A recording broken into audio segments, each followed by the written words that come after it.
తిరుమలలో మరో అపశృతి చోటు చేసుకుంది. కొంతమంది భక్తులు తిరుమలకు నాన్ వెజ్ ని తీసుకుని వచ్చి అక్కడ తింటూ ఉన్నారు. దీంతో భక్తులు వారిని గుర్తించి పోలీసులకు ఫిర్యాదు చేశారు. ఒకసారి ఆర్టీవీ స్క్రీన్ పైన చూడండి.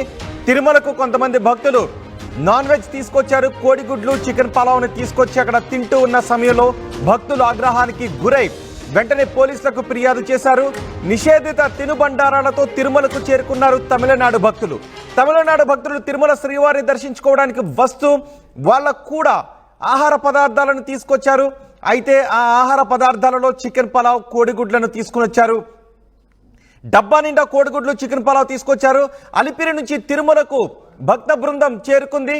సెక్యూరిటీని దాటుకుని తిరుమలకు ఈ నిషేధిత ఆహార పదార్థాలను ఎలా తీసుకొచ్చారు అంటూ భక్తులు ప్రశ్నిస్తున్నారు.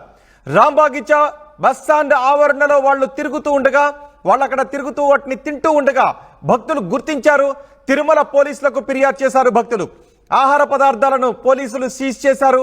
తిరుమలలో నిషేధిత ఆహార పదార్థాలను తినొద్దు అంటూ పోలీసులు మందలించారు. అయితే అలిపిరి తనిఖీ కేంద్రం దగ్గర సిబ్బందిని మాత్రం భక్తులు ప్రశ్నిస్తూ ఉన్నారు. ఇక్కడికి వచ్చిన భక్తులు చెప్తున్నారు వీటిని తెచ్చుకోకూడదు అని, తెలియక తెచ్చేసుకున్నామని చెప్తున్నారు. కానీ శ్రీవారిని దర్శించుకోవడానికి వచ్చేటప్పుడు కేవలం సాత్విక ఆహారాన్ని మాత్రమే భక్తులు తింటారు. ఇంకా చెప్పాలి అంటే ఉపవాసం ఉంటారు.